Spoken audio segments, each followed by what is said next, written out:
All right, this is Johnny D, the Motivational Cowboy, with this episode of Outstanding Life Podcast, and I am in North Carolina right now with the guys from Off Access Paint, the guys that paint the helmets for all the celebrity NASCAR drivers, BMX bikers, motocross guys and girls. Are there motocross girls too?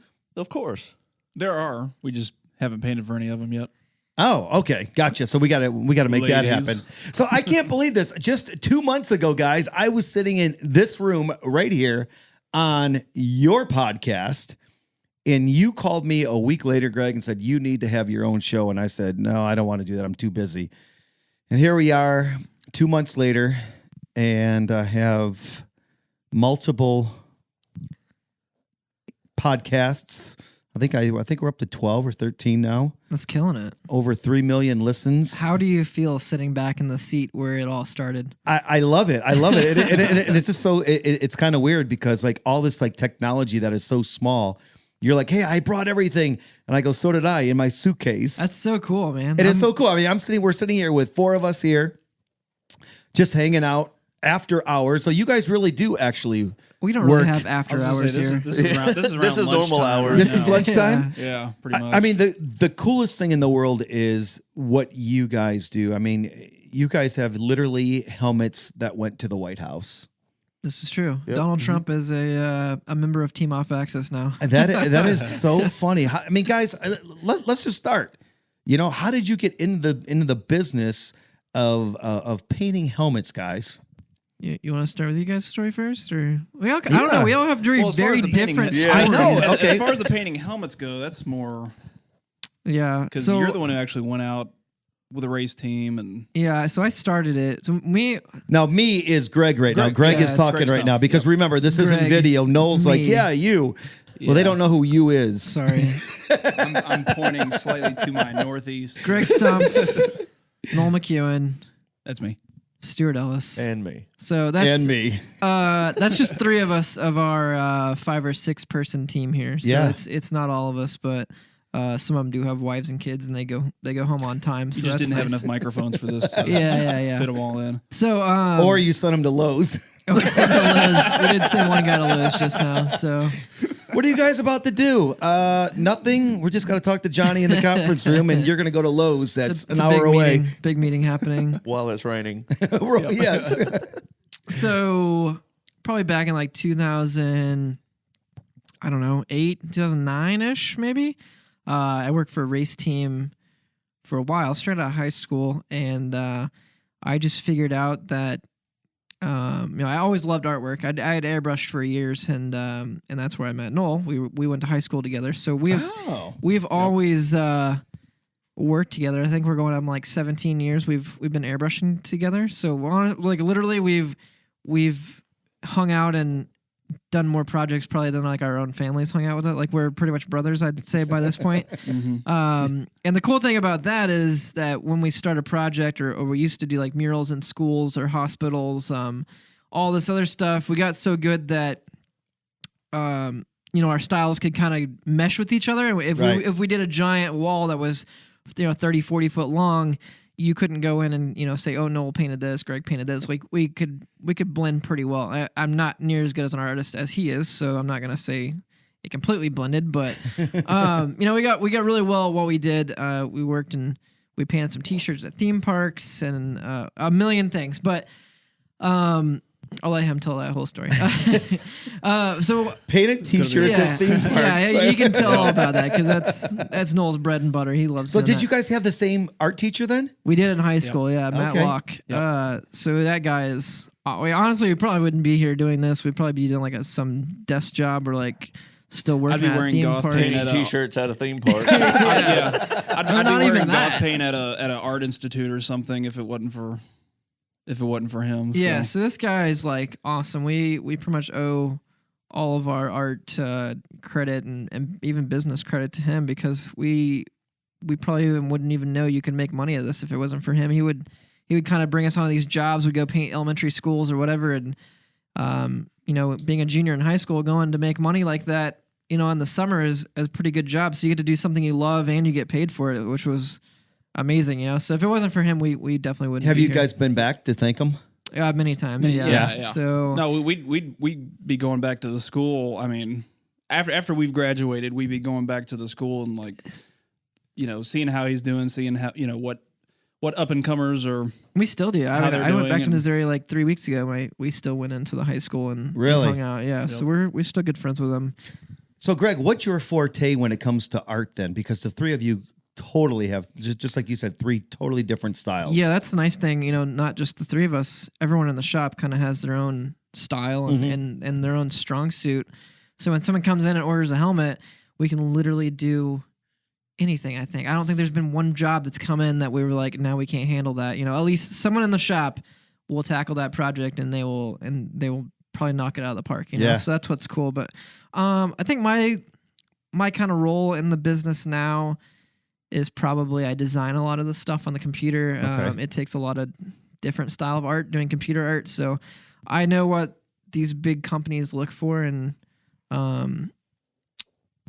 design wise, I know what they want to see on TV and stuff. Right. So I'll design everything. I'll do the whole business part of, bidding the jobs and everything. And then once it comes in and it's finalized, then I'll pass it on to one of these guys who I think is the best for the job. And people don't realize that, how much that it's not just about how cool it looks for the driver, Yeah. but there's so much money on the line when it comes to sponsors and stuff like that want to be seen. Yeah. And that's, a new sponsor that comes into the sport, they might not think a big thing of it. They might just, it's a helmet, whatever. Yeah. But honestly, the in-car camera, the seat covers half the helmet, so it might look good on paper of the design I draw, but sometimes they want to move stuff around and I say, well, if you move that logo 3 inches lower, you're missing out on, whatever millions of people are going to see that on TV, Right. So there's a lot of stuff a lot of moving parts. You want to make it look as cool as possible, but there's a lot of guidelines and rules I try to throw in there too to make sure that their logo is best represented on the helmet, I guess. And Noel, what is your forte then?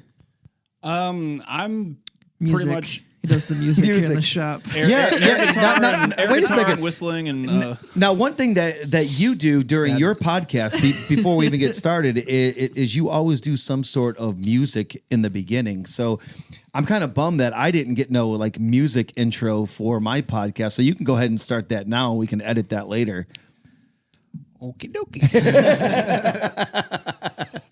Put me on the spot here. Are you like a Western swing fan? Are you a Well, what do you think? I mean, you Well, guys just got done making an incredible before- guitar for me, and you can't get any more country than what you guys just did for me. Yeah, well, that's true. I mean, I can, at first I was thinking, well, let's do Happy Trails or something like that. But then Stuart brought up the Blazing Saddles theme. And I mean, I can. Look at he's blushing. All right, yeah. Well, yeah. I mean, This is just pure talent. Noel's more of an in the moment type of singer. Yeah. Yeah. I mean, So we'll just go into talking about you, and then while you're in the middle of talking about like your background and stuff with art, and all of a sudden you're gonna start like busting into a rap. Yeah, I'll be getting into like the darkest time in my art life, and then all of a sudden just be like Yeah. Bohemian Rhapsody or something. And So you got your start then painting what? I first, like, as far as doing artwork for money, I started doing caricatures out at Silver Dollar City, which is in Branson, Missouri. That's Little theme park there. 1800s themed theme park, by the way, Like your new guitar would go perfect at this place. where you're not allowed to have your cell phone or watch on because that's technology they didn't have back then. Yep. Wow. It's very Just like an airbrush, because they had airbrushes back then, because we could use those and get away with it. You just had to blow into the tube. Yeah, pure air power there. But so I started doing caricatures back in 2000, and I did that for a few. I did that for a few years, and then after I graduated high school is when we started doing murals at our elementary school, like our local schools. Yeah. Elementary school, middle school. That's when me and Greg really first started working together. Doing the murals first, and then doing the helmets and stuff came later. And then I started doing airbrush T-shirts out there as well. Really living that that on the strip. What is it? like Destin, Florida, Pensacola Beach, like shirt shop places, and Yeah, I was thinking Daytona. or yeah, better yet. And Wait. We worked in Missouri at a t-shirt shop, but we did paint beach scenes on we t-shirts. did paint At the most landlocked state. Like I have no idea. Like you take a vacation to Branson, Missouri, and you want a beach scene on your t-shirt. It's like spring break 2008, Branson, Missouri. I love Palm trees. Yeah, and then like. So how did you go from painting t-shirts to helmets? Well, it was just kind of something. It was just basically another, still using airbrush and everything, but it was just another way to make money. Basically, I had started working with a motorcycle shop, custom paint shop, back in Missouri, and they, you do helmets. You do basically a helmet for every bike you do, and so I got lots of practice that way. Of course, I mean there wasn't anything like sponsorship on these. There's no. There's none of that going around. There's a bunch of skulls and flames and Tasmanian devils. Yep. Our teacher painted some in the back of the room. Like he would like kind of hobby, like paint the local short track racers too, because he liked racing too. So like, Gotcha. Right. He we would see him do those helmets in the back, and that kind of like caught our eye, I guess. But it was never like we could do this as a career type thing back then, Yeah, it never dawned us at the time, but then. Like, you start seeing like the checks that these people write you when you're when you're doing the murals and everything. It's like, well, that's, let's, do more of that. And then once you start doing the bigger names in the racing industry, it's like, well, this is just, amazing. Your work will bring tears to somebody's eyes. I mean, absolutely. I mean, it almost has. Yeah. It has. Or it has. Yeah. Now, do you guys get just as affected by some of the helmets that you guys do as the drivers, their families, and then even the fans? Because and what I mean by that is I've seen the Jeffrey Earnhardt helmet. You did Dale Sr. in the back. That just, blew everybody away. I mean, it almost looked like somebody actually did a graphic and then put it on the helmet, but you literally airbrushed it by hand.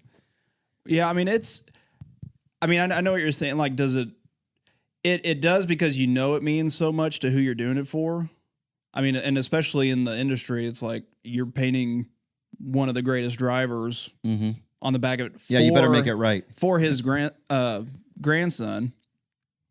And, and I just finished a helmet for Stuart, and he had his grandpa painted on the back of it. And, it meant, for me, it was like, you're doing like a memorial piece. Mm-hmm.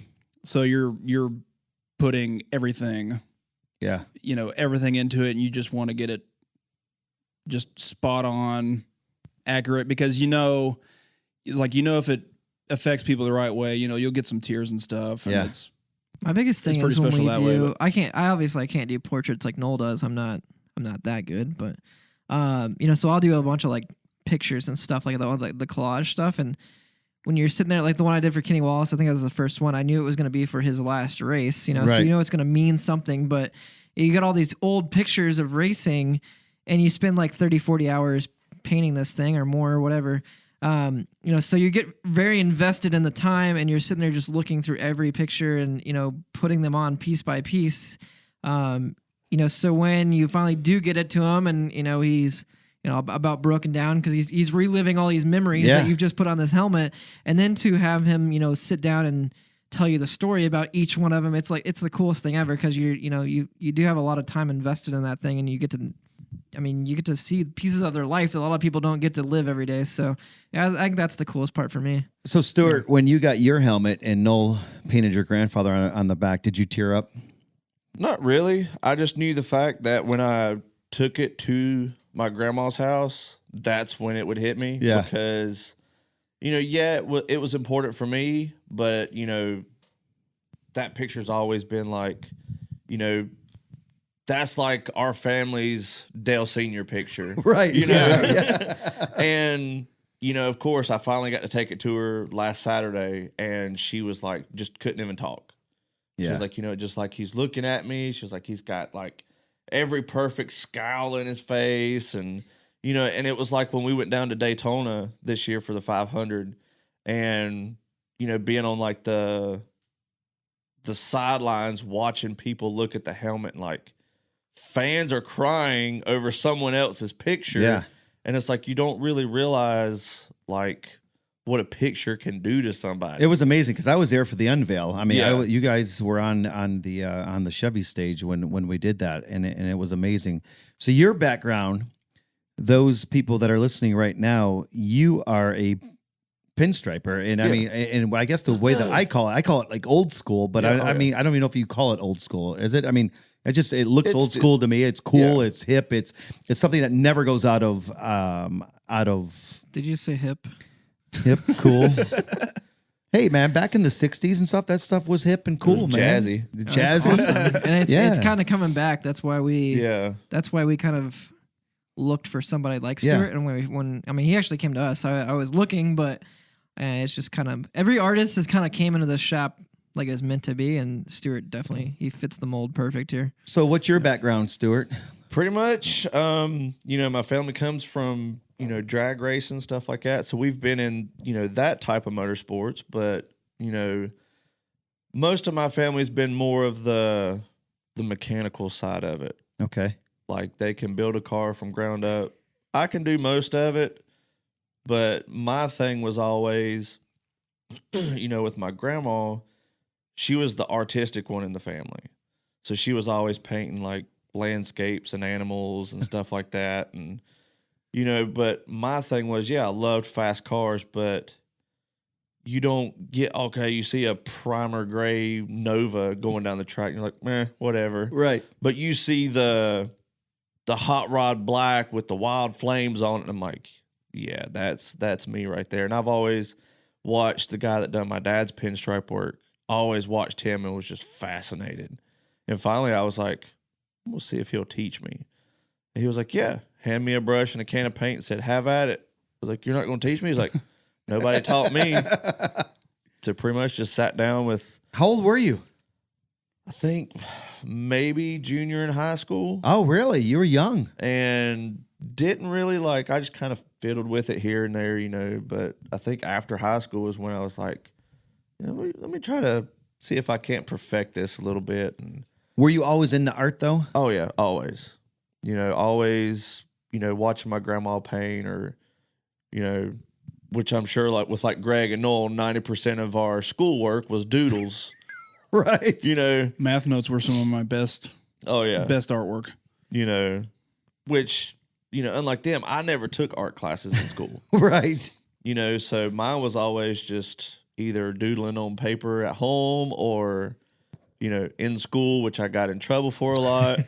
But luckily for me, my parents never pushed me like, oh, you need to quit, you need to focus on this and be a doctor. Or, they're like, hey, if that's what you want to do and you're passionate about it, go for it. Right.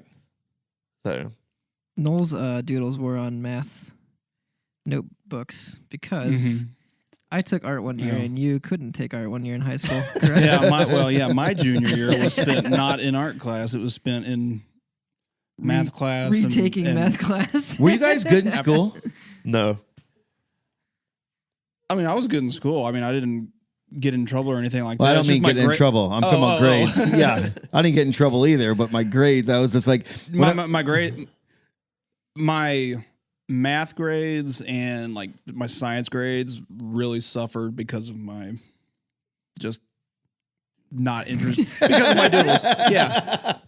Well, yeah, I mean, it was just, you would end up drawing this is not math, but science class or something. I'd end up drawing sketches of what we were talking about, but I wasn't taking down definitions. I wasn't, taking science notes. I mean, I took notes, but then you've got this 2-inch margin on the left side of the piece of paper with the 3 holes that didn't have anything on it. And here he is drawing a hydrogen molecule fighting a. Do you guys get nervous when you start a new helmet, a new project? Like what I mean by this is when I take the stage and I get ready to give a talk or I even take the stage when, interviewing the drivers. I get a little bit of, I get nervous, but it's good nervous. Do you guys get nervous knowing that, hey, I'm working for this client, it has to be perfect? Like, do you just do it? I mean, I still get nervous just because I've only been doing this for like painting helmets for a year. Yeah. So for me, it's still You only been new. doing this a year? Well, just painting Like, helmets. Yeah. Yeah. Wow. I mean, I usually only get nervous like if I'm doing something special, like painting Aren't his they all- grandfather. Well, no, I mean, I'm not saying they're not special, but something that's special to the driver. Yeah. Like, painting wrestlers on the back of John Hunter Nemechek's Oh, yeah, helmets, that's awesome, or painting Woo! Dale, or painting Dale Sr. on the back of Jeffrey's helmet. I mean, they're all special, but they just mean something a little bit more to the driver. So I'm nervous, but I get nervous for him. Have you ever screwed anything up where you had to start all over? From scratch, not really, just because, I mean, you can just cover over the mistake. And Okay. I mean, there's been some times where and this was way before where I knew anything about like good prep work or anything like that. Like, I'll paint something and then some mistake will make it chip, or, not prepping it the correct way will make it chip or something. So yeah, I mean, you got to start over then and go back through all that. I don't think painstaking we've work. ever had a helmet like close to flawless out the door. Yeah. Yeah. I mean, to someone like that doesn't know what they're looking for, probably looks perfect. Right. But for us, we could probably go find 10 mistakes on every helmet. Guys, we've ever painted. no, I was watching you today take the tape off a helmet, and that looks so stressful. And I was thinking about this. When you paint a house and you use the blue tape or green tape or whatever kind of tape, and you take it off, and if you take it off at the wrong time, you sometimes can pull the paint that you just painted off with the tape. Yeah. Does that ever happen when yeah. it paints when you're painting helmets? Yeah, like some of the paint. Yeah, it just happened like yesterday. Yeah, I mean, it happens, every other day. It's a real bummer. But I mean, and sometimes it's like metal flake or something that isn't easily just touched up. It's, Right. Whereas if we're just messing with like a solid color, just a basic opaque color, that's easy to touch up. We can just fix that little spot and everything. But Our biggest thing I think we're good at, because we used to paint T-shirts. We had a boss back in the day. I don't want to give him any credit because I'm just kidding. I like the guy; he's fine. But he would always tell us, if some kind of paint splattered on the T-shirt or the gun was clogged up, something happened, don't throw away that T-shirt. Figure out how to make something out of it and Turn that into a starburst. or something like that. So I think we never really got a chance to start over. We always had to kind of use our brains and figure it out. So if something like that happens on the helmet where something tape peels up or there's a smudge or something's on it, we kind of know tricks or something to turn that into something, or put a highlight or a shadow over it and make it right, I guess. we'll make it a happy tree for something. Yeah, So you guys do helmets. That's what you're known for. that is. You guys do guitars because you just presented me with mine. That is flipping. Rockin'. I don't even want to put it out there yet because it's not done. But I mean, it's amazing. It looks sweet. What other things have you guys got to do? I mean, you're three totally different artists. You have three totally different like kind of fan base. Yeah. You have you got to paint anything that is like not helmet related or racing related? Tons, tons of stuff. I mean, painting people's face, painting people's faces, T-shirts, walls. Wait, people will book you to go paint like at their house or I mean, really? Yeah, I think the last one that I did at somebody's house was a nursery, and I did this right before my daughter. It was a week before my daughter was born, so I remember it pretty well. It was a nursery, and they wanted a dogwood because it was back in Missouri, like with pink petals and everything. So yeah, like just something to spruce up a nursery, or or do like happy trees. You were painting happy trees. Or do a team logo or something in some dude's man cave. I mean, that's wow. Yeah, tons of stuff like that. Or hospital walls. That was probably the walls. coolest thing ever. We did when me and Noel. It was before we really painted helmets or had a career doing this. We painted a lot of pediatric wards. Oh, really? Like children's hospitals, and honestly, it was a lot of work because they would be big and they can't really shut down hospitals, Right. So we would have to work really fast, and it would be like 2 weeks of just no sleep at all, Wow. Or one of us would sleep and be like, okay, you're gonna do this, and I'll sleep for 4 hours, and I'll wake up and I'll do this part, and it was a lot of work. But honestly, the most rewarding thing ever, because we used to do these big trees like in the waiting rooms and like the lobbies, I guess. And each kid, when they left the hospital, they would write their name on a leaf. And so, Oh, cool. when you go back like 2-3 years later and see all these, leaves with kids' name on it, it was like the coolest thing ever because, they're in a crappy spot of their life, Right. Having to spend weeks in the hospital and know that your artwork brightened up their day was pretty cool. And we would like design each room like a space themed room or a puppy dog room, beach, whatever, jungle room. And the kids got to pick which room they wanted to stay in. It was like the long-term deal. So, they got to spend 2 weeks in a beach themed room. So that is so cool. Yeah, really, really cool. And that was like the one thing, like if we didn't paint helmets, that would probably be one thing we would go back to doing because it was super rewarding. And I remember, Stuart, just a few weeks ago, we were in Darlington and I was interviewing you, and you said that you have literally pinstriped people's legs. Yeah. Yeah, I've Fake done legs. a lot of prosthetics. One guy, lost both his legs, and he had full tattoos on his legs, and he was like, I feel like I don't have that part of me anymore. So he was like, if I give you a picture of my tattoos, can you just like pinstripe them on there? I was like, yeah, dude, bring them on. And it was cool, but when I went and picked him up, I was like, I'm going to get these back to you as soon as possible. He's like, oh, no, you're good. He goes, I got spares. And I was like, okay. So, like, as I'm driving home, I got him in the passenger seat. Well, I'm like, okay, well, it's 5 o'clock. I'm going to stop and get something to eat. So I just go through the drive-thru. And the woman in the drive-thru just looks in and she goes, are those yours? And I guess because the car I was driving at the time, you couldn't really see from like mid-thigh down. And I was like, no. She was like, well, why do you have those? But yeah, I mean, I don't know, but if you see the guy crawling around, you may want to. That's probably The rest is in the trunk. Could you imagine being pulled over and the cops looking at you going, his spare parts are in the back. Yeah. I'm building a bionic man. if you guys weren't doing this for a living, how would you think you'd be making your... I don't know. I've been asked that question a lot of times. I honestly don't know the answer to it. I'd probably be doing something like video production or something like that. I enjoy that cool. part. Yeah. I don't know. I honestly don't know, man. I'd be really screwed right now. What would be, no, how about you? What do you think you'd be doing? I'd be working for Lucasfilm. Yeah.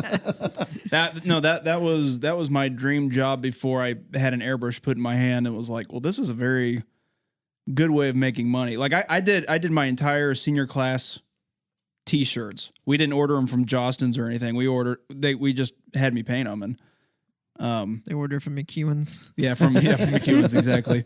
Not the Scottish ale. But yeah, I'm such a big Star Wars fan. I'd like a lot of my math notes and stuff was like concept art from just crap that I was thinking up, and yeah, that would exactly, I'd be doing that.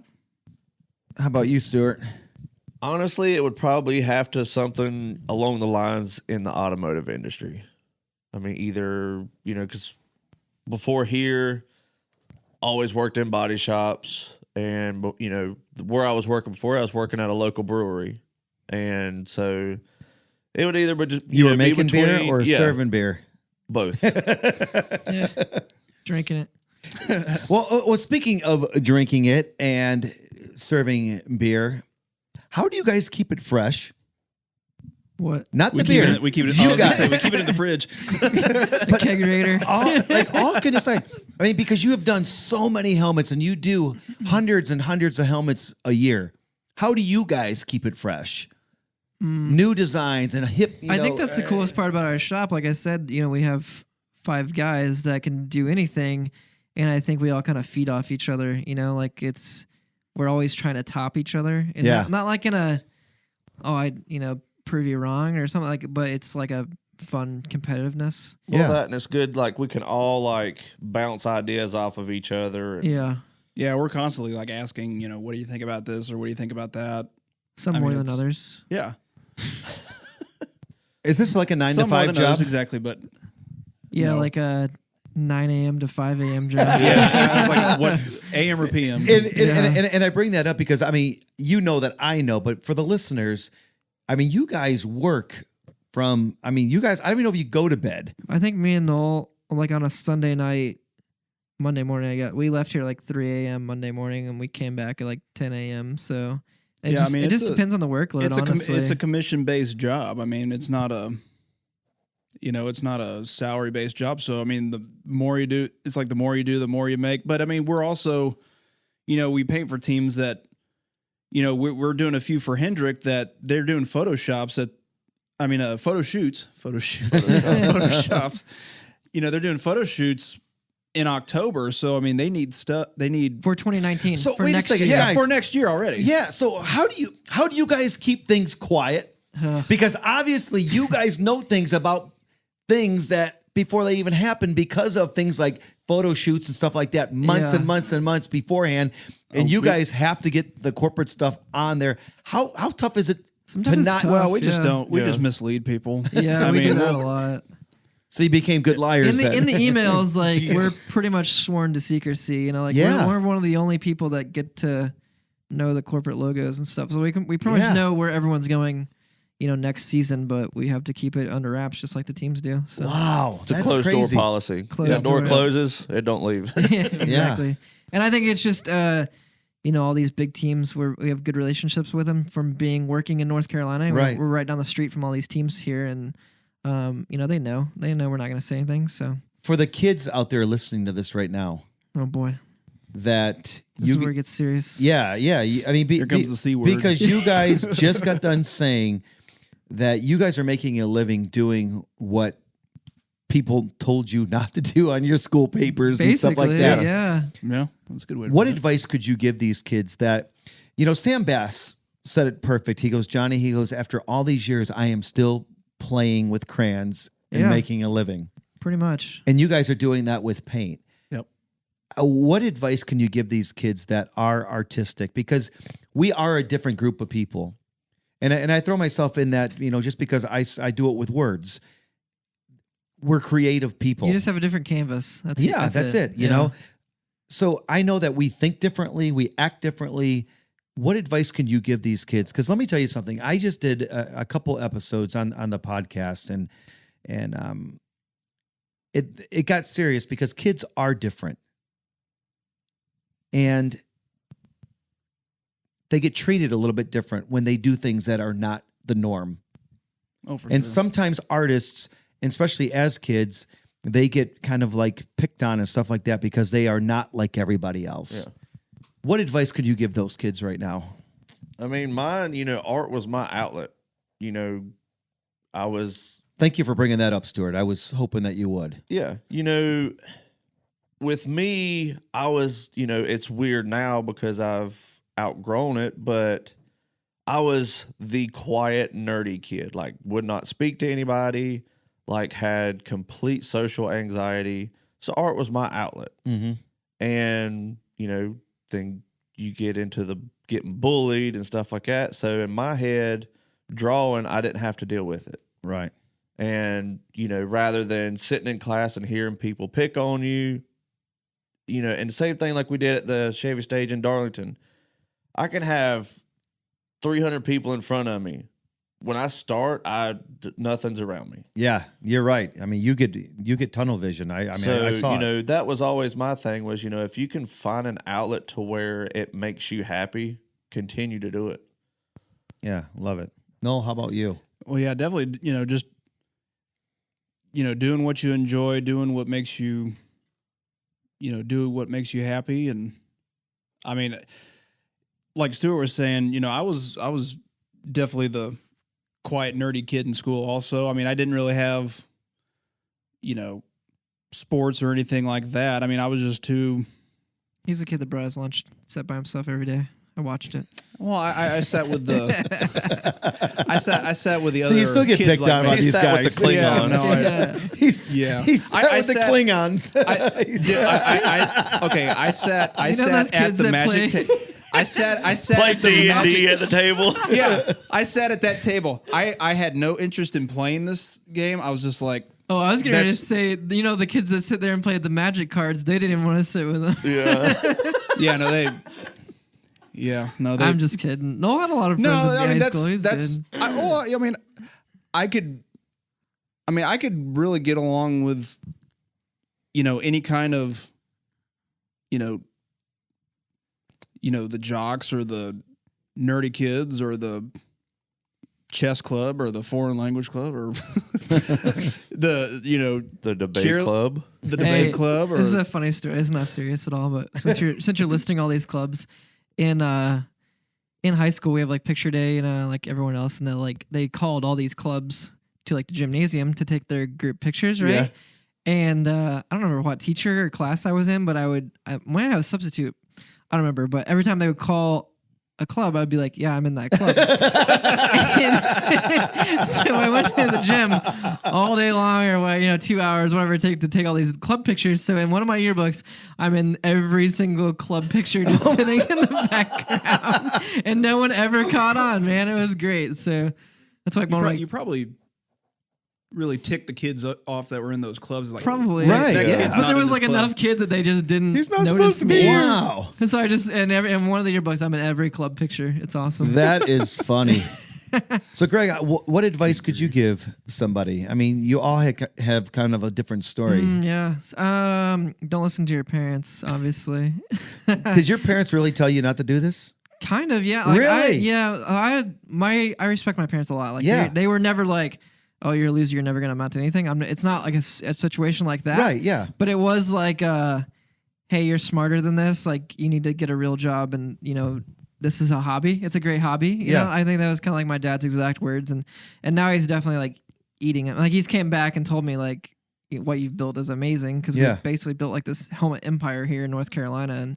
And, to pick up and move 14 hours away to a state that I kind of knew nothing about and not really have a lot of friends out here. I don't think they fully understood the vision I had. And I think that's hard for artists, because you see it in your head, and entrepreneurs too. You know exactly what you want, but it's kind of hard to get people on board with that dream sometimes until you've actually built it and prove it. So my thing has always been, don't tell me, show me. So if you're going to do something, you can talk about it all day long. But until you actually do it, it doesn't matter, Did you play sports in school? A little bit. I was actually the band nerd in school. Wait, so what did you play in band? I wasn't really in band. I was in the drum line. That's two separate things. I want to make sure that's clear. The drum line is that cooler? The drum line's way cooler than the band. So I always played drums and guitar and all that stuff. So I was in drumline until the art stuff really took off when I met Noel. I think I met you like my freshman year, maybe something like that. So, that would have been my. So I met Noel and our art teacher and got to be really good friends with both of them, and then I pretty much just dropped band because I was like, this is way cooler and way more fun. Does music inspire you guys? 100%. Yep. So you guys, I don't know if it inspires Noel. I mean, it does. Well, here's what I mean. I don't hear music when I walk into your shop. I don't hear like one thing being played. Because everyone has on headphones. Yeah, right. So you all listen to your own. Deal. Well, Noel listens to it on the shop stereo, and then everyone puts on headphones. So Noel, what do you listen to then? Is it a bunch of like Star Trek? Oh, it'll go. It is the most broadest spectrum of music you will ever hear in your life. Everything except what I listen to. I love how honest everybody is in this room. Yeah. So Noel's gonna go walk out here. And he can tell you who made it, when it was made, who produced it. It's the most pointless knowledge ever up in that head. Look, Noel's getting mad right now. Who the third string bassist was. Yeah. I'm fixing to go through my list here. It's too long. He doesn't have enough tape. It is too long. I mean, it ranges from like bluegrass. I mean, I was kind of raised on like bluegrass and like 80s country, like Alabama, George Strait. That early stuff. Yeah. You know, mainly because my dad had a bunch of LPs and stuff. He used to be in the Dillards, which are like a country bluegrass band. Shout out to the Dillards. Shout out to the Dillards. Yeah, just in case they're listening. Quit name dropping, Noel. Yeah, well, I think there's only one member left. Your dad. But I mean, it's like I like bluegrass. I like older country. What's your favorite rock song? and roll. Like country song? Yeah. Gosh. What's your favorite Alabama song? Oh God. Hang on. I know this. It's Well, good. he's gonna start singing it. Probably mountain music. Yeah. Play me some mountain music. Yeah, I mean just the whole, you know, when they start playing and all you hear is that drum that drum beat in the background, it's when it drops. Yeah. Johnny, have you ever been to Branson, Missouri? Yes. Oh man. Yes. So you know we're I like passed Country through. music capital. exactly. You didn't stop in. That's surprising that you wouldn't, like a country music fan of like you, wouldn't stop in and hang out there. I am from the South, the very southern part of Detroit. And that's what's crazy is I'm the only one from North Carolina that works here. Yeah, Isn't that everyone else funny? is from somewhere else. Yeah, that's Yep. cool. So old country. Old classic rock and roll. Yeah, I mean, in like 80s metal. Mariachi. I'd love. Look, he just got excited. He's like, "Whoa!" His eyes got real big. I was talking to Mike about this today. We've got kids, so we watch the Disney movie Coco. Yeah. So as soon as I quit watching that, I'm like, I'm really digging this music. Like, so, and I mean, we've got a lot of Mexican restaurants back home. Yeah, I like it too. That's all they play. when I'm but drinking it's just margaritas. Taco Tuesday. Yeah. Well, that'll get me on my mariachi. You remember when compact discs were a thing? CDs, I believe, is what the kids called them. Yeah. Noel had like 5 binders, like stacked Yeah, full. I've got. He still binders does. full of that Yeah. stuff. Because he put on a CD yesterday. So Yeah. do you remember 8-tracks then? No. Do you know what an 8-track is? I know what it is. Oh, yeah. okay. No, my granny had them. My granny. She had 8 tracks of like. popping this mama's in the poppers. She's even older. She had like Andy Griffith like stand up on 8 track and stuff like that. It was.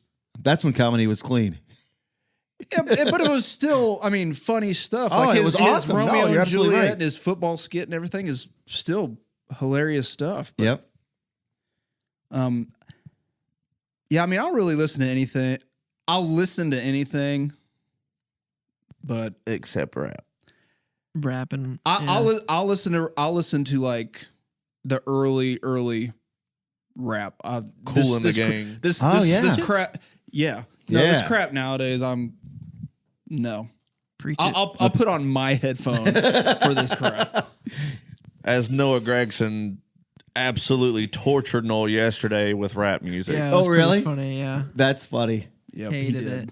Stuart, how about you? What kind of music you listen to when you don't want to listen to the mariachi and old country? I And think we're all like reading our essays here. Yeah. Maybe, like, I mean, one- I'm pretty much the same one as Noel. person. Like, I love old country, Waylon Jennings, Johnny Cash, but, I like my metal and. you know, the three of you, I'm looking. Stuart, you are all tattooed up. Yeah. I don't know how many tattoos you have, but you have a lot. I lost count. Do you guys have tattoos? Yeah, I have 4. Those are all covered up because I kind of got to be like the more businessy. I mean, I guess to today's standards, it really wouldn't Wait. matter, But I mean, for what we more do, businessy? yeah, What's like I'm more I don't know. businessy. I don't know what he's I saying. mean, when I go to the track and like I have to meet with these clients, the higher end, Fortune 500 companies, basically. He is can't what be we're walking out working there looking for. like Post Malone. Yeah. Yeah, So no face tattoos for me or anything. I try to keep it pretty clean cut when I'm at the track. Guys, how can people find you and follow you like on social media and stuff like Come that? to North 'Cause Carolina. just come here and hang out just like I am. Yeah, Just kind of. make an office in our conference room is what you've done here, and you can hang out all day. I think this is the third podcast that I've got to do today, and I think I got one more that you set up for me. Yeah, man. It's just podcast all day long. So listen, all kidding aside, how can people find you guys? We are on the Twitters, Instagram, Facebook, and I think it's just Off-Axis Paint for all of them. It's pretty easy. And then we have offaxispaint.com. And there's some stuff on there. Honestly, if you want to see the coolest stuff, go to our Instagram because yes. we post on there every day, and we usually do live videos in the shop at 2 a.m. I was just going to say, Yeah. like the other day when I woke up at 3:00 in the morning to come home from a trip, and I were just saw going live. you guys, somebody went live, one of you guys, and it said something like getting motivated, and you guys were working on my guitar. And then when I got home at 8:00 in the morning, I texted you and I said, I know it's Sunday morning, but was I dreaming or was you guys really working on my guitar? And you're like, ha, ha, ha, ha. And that's it. And so I did was laugh at me. That was it. I didn't know you were serious about it. You're like, no, really, was I dreaming? Because it was like so early in the morning. Yeah. It's like all we did was post it on our story. I don't think it was a. Yeah, and I went back looking for it, but it wasn't there. Guys, how can they follow you? I mean, because I know you guys have your own Instagram and Twitter and Facebook and all that other stuff. Or do you guys not want followers? Noel's Yeah. still old school. He just has an Instagram. Here's the MySpace. He has MySpace. I was going to Yeah. say. Check Yeah, out no, his blog. I have. You still got an AOL account? You've got mail. I am at McEwen Art on Instagram. You gonna spell it out? Yeah, please. McEwenArt.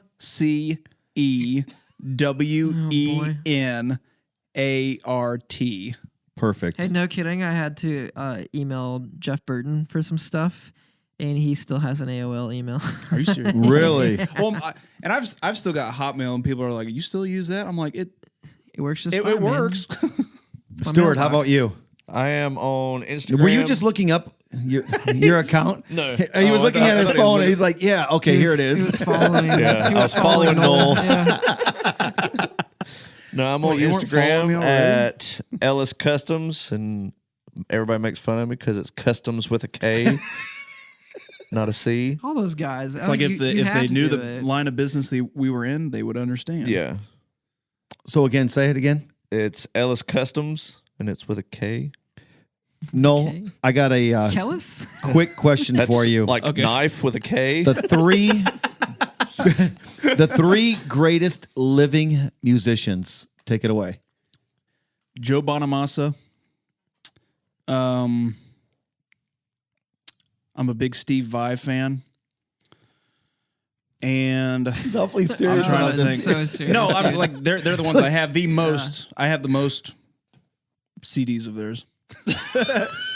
When Not downloads. Not downloads. No. CDs. When I told him we were dropping off a guitar to Sammy Hagar this weekend at the track, he was like, I'm going. Yeah, he didn't want to go to the race, and he was like, I'm there. I'm going. Oh, I'm a big Montrose fan. You know, then Sammy's solo stuff, and then Van Halen, of course. And It's not Van Halen. Van Hagar. Van It's- Hagar. All right, Van Halen Mark II. Yeah, this stuff that he's doing now with Jason Bonham and Michael Anthony and that other guitarist guy. I'm not. They keep changing guitarists, so I don't know who it is, but it's going to be a pretty sweet show. What would Looking be forward to it. something that you guys would want people to know about you Us. as a company, as a group, as an individual? We're super laid back. If anyone ever like sees us at the track or like wants to come hang out, I feel like people see us as like a big company, Yeah. and we're really not. Like, And super scared to like, oh yeah, I'm in North Carolina, but you know, I don't want to like bug you guys. It's like, dude, this door's open Yeah. literally almost 24 hours. I think that's Yeah. the biggest thing. We're almost a Waffle House. People see us as like, We're these close to artists, one, but- artists that don't want to be bothered to paint for big name people or Right. whatever, big celebrities. And honestly, we're just It's like we haven't we're gotten just too good artists for our that own. get the opportunity to paint for higher end people, I guess. I saw a picture on Instagram the other day, and it was this kid had to be only 8 or 9 years old, maybe even younger. Dad was there behind him, and you were working with him to design his first helmet. Oh yeah, Miguel Paludo, his son. That's really cool. When you get, Unbelievable how cool that is to be able to share that experience as a family and what you guys do. I mean, it's always pretty cool to like paint the second generation or third or whatever. And I think that's one of the only ones we painted for his dad for so long, and then he brings his son in and we get to paint his stuff. And you guys just don't wrap them, do you? No. I mean, you guys actually not to put any paint 'em. stickers on, honestly. Let me ask you this: Weighs them down. I heard a rumor.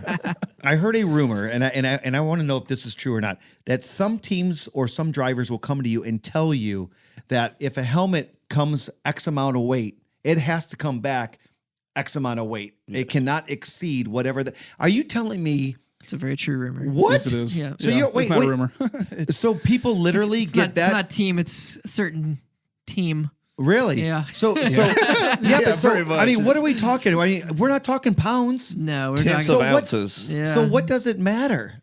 You would think it would Poor not matter. neck strength But when is what that is. they've actually done tests and ran it through simulations and said, all right, if it's a quarter of a pound extra, it's this much braking force on your neck and whatnot. So honestly, when these teams have unlimited budget, which a lot do, you pay an engineer to sit down and figure out very small things and how to shave bolts off to, if you shave this much off 15 bolts, it's going to save you this much weight. Wow. And, helmet paint just gets thrown into that mix, I guess, now. You cannot grow a beard. You've got to cut that out. Yeah. I always tell them just make sure your driver doesn't eat a cheeseburger that day. It's pretty easy. Can a person come in here, walk out of here, designing their helmet, buy the helmet, and buy everything else that they need? Are you a one-stop shop when it comes to helmets? Yeah, we try to be. That's our biggest thing is a lot of new dads get into this, and their kid doesn't want to play baseball or something. They want to go race. And, we try to be that place that they can walk in and get a fire suit, get a helmet, get it painted, get it all customized. I think the only thing we don't do is sell sponsorship because that's pretty hard to come by. But we try to make it really easy on especially new parents because we see a lot of people come in and you got to go to 10 different places to get your kid ready to go race because there's a lot of safety issues that go on and they might not know how it all works, so we'll point them in the right direction for seats and anything else we can help out with. Is the technology changing every single year with helmets, or has it stayed pretty much the same? I think it changed a lot, like 2011 on, after a bigger wreck in Daytona, and I think things progressed very quickly, and I think they learned a lot, and it changed a lot over like the next 5 years, and now it's kind of leveled out. Like we know exactly what keeps people safe. What is the price range from just a regular standard helmet with just a decent paint job to? I'd say you're looking what's the range? Just like $850 is probably our lower end, and that's painted and everything. That's just for paint. So just for paint. You can get away with a helmet for I don't know what, $500. $500 is probably good. No, you definitely go don't want flea market. You definitely don't want to do that. Yeah. It depends on what you're racing, honestly. If you're just racing go-karts, if you're on a BMX bike or something. Yeah, you want to keep the weight low, and you don't need it. You need a $100, $200 helmet will probably keep you safe. If you're running 200 miles at Daytona in a 40-car pack, right, you're gonna need something a little more when you slam into that wall. I hope it doesn't happen. What's the most you've seen a helmet go for? Just because of the technology of it. Like just the helmet? Yeah. A lot of like IMSA racing, you have to get an 8860 rated helmet, which is the 8860 rating. This is a really boring stuff, but I know it all. So like in the factory, when you see videos of them dropping weights from like 20 feet up and slamming in the helmets, that is a certain rating of when it's going to crack or anything like that. So 8860 is one of the highest rated. It has the strongest carbon. It's a different weave of carbon. Again, this is all boring, but some of those helmets will go for like $5,000 just for the helmet. Yeah, that's crazy. But it's the safest thing out there, and it's a lot of the open wheel stuff. They'll use that because you never know when a brake rotor is gonna come hit your face. NASCAR it's not so bad. You have a Lexan windshield and a roll cage around you, but when it's open wheel stuff, it's. I mean, just like that one Indy race where the spring come out and bounced, and 3 cars back, it hits the dude in the helmet. Open wheel stuff is something you don't want to mess around with on going to get a $100 helmet. Yeah, no. I mean, luckily for that guy, just the force of it knocked him out, but there was no cuts, no nothing. It was just just the force of it knocked him out. Yeah, That's pretty gnarly. crazy. So that's one thing we definitely keep in mind when we paint these things. Yes, it's a canvas, but first and foremost, it's a pretty vital safety piece for these guys. So we make sure we do everything right. What's the longest you've ever spent on one helmet for one job? That's probably Noel. It'd be Spencer Gallagher's Vegas themed helmet. A week. Yeah. Really? I mean, yeah.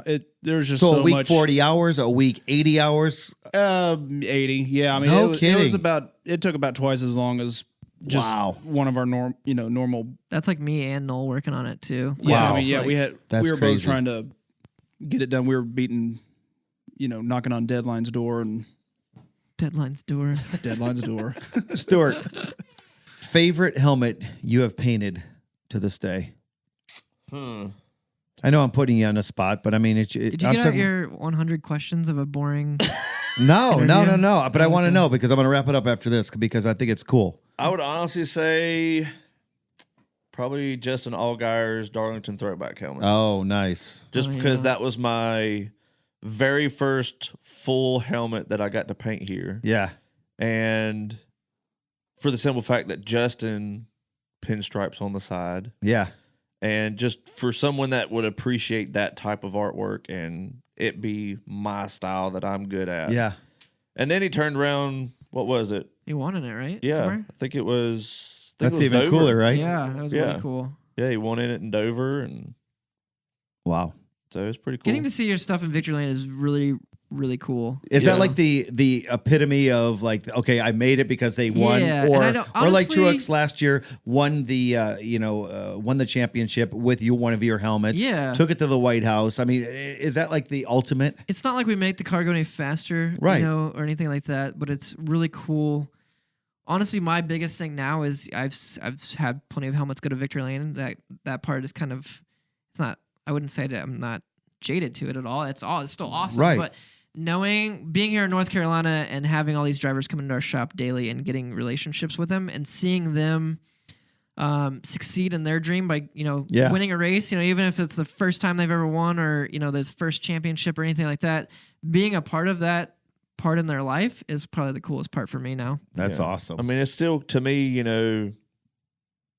just being from a small town in South Carolina to flip on the TV and like they're flipping through in cars and you're like, That's mine. I've done that. Yeah. And and then you sit down and you think about it, it's like, how many other people are looking at this like, man, that is a cool ass Yeah. helmet. Yeah. You yeah. know, and it's like you don't really put in perception how many, for us it's just another day at work Yep. putting in work on a helmet, and then it's like you go through like pit lane or something, you see people like it's sitting on the car and they're just, picture after picture, Yeah. and it's like never, for me, I never thought that my work would be getting that much attention. Right.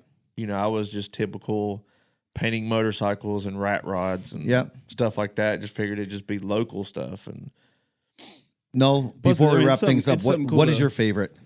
Gosh, Oh man. I was hoping you'd go to Greg on that one first. Because Greg, do you have one?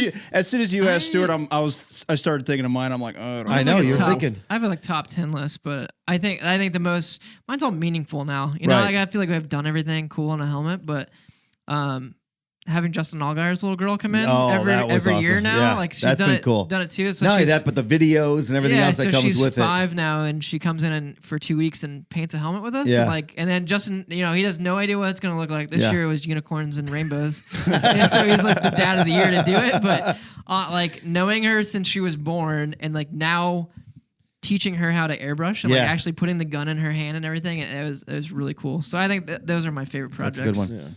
No, we're gonna wrap it up with you. So I I think there's a lot of pressure here. I know Make it good. It's the ending of the I- podcast. the ones that I really enjoy doing. Just end it right here. Just And we'll be, I really enjoy doing like Matt Crafton's helmets because he'll have his daughter painted on the back of them, Oh, and they're yeah. all different pictures. And she's doing some crazy, little girl pose thing, or it's not even little girl pose. It's like just crazy stuff sometimes. Right.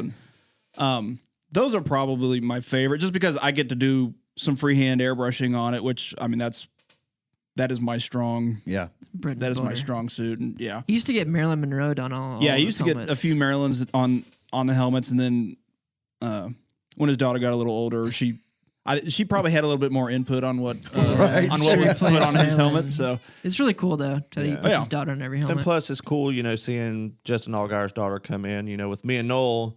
Noel's got a daughter. I have 3. Yeah, right. Yeah. And, it's cool to, kind of see it from a dad point of view and seeing how much work and heart she's putting into that for her dad is just out of this world. so Lily, if you're listening, He'll be home soon. Yeah. So, and speaking of Dad of the Year, you guys are amazing at what you do. I have one question to ask you, and I'm going to wrap it up, I promise. And that is, have you ever done a roller derby helmet? Oh Yes. no! Oh, you have? You have? Oh yeah, I have. Really? Well, Like a whole team? working at a mall. Working at a mall in Springfield, Missouri. I had a whole team come up to me, and of course they all wanted something different. They couldn't. Because my Make 'em daughter, the she's same, like, but- Dad, I would want them to do it. So I thought it would be a great Christmas present. Yeah. So that's why Oh, I you just wondered. ruined it now. Gosh dang it! Well, she probably doesn't listen to my podcast. Yeah, that's you know, No worries. I feel like we've been saying that on the Chevy stage for like over a year now. We're gonna paint a roller derby helmet. I know. but- Well, my guitar was first. But does she That's what me have first. a cool nickname to Yes. put on it? So my daughter is a clinical psychologist. Her Well- name is Jessa. Her derby name is Jess Bit Psycho. I like it. That's clever. Catchy. Yep. So guys, hey, I it's been an hour. I cannot believe it's been an hour. like 2. It's so cool killed to it. hang out with you guys. I appreciate you guys. I appreciate you taking an hour to hang out with me outside the paint shop. So again, this is Johnny D, the Motivational Cowboy, telling you that you can find all my podcasts at motivationalcowboy.com, iTunes podcast, and don't forget you can also download us at soundcloud.com/outstanding life podcast. Thanks again. We'll catch you next time. This is Johnny D, the Motivational Cowboy, telling you be safe, have fun, and have yourselves an outstanding day.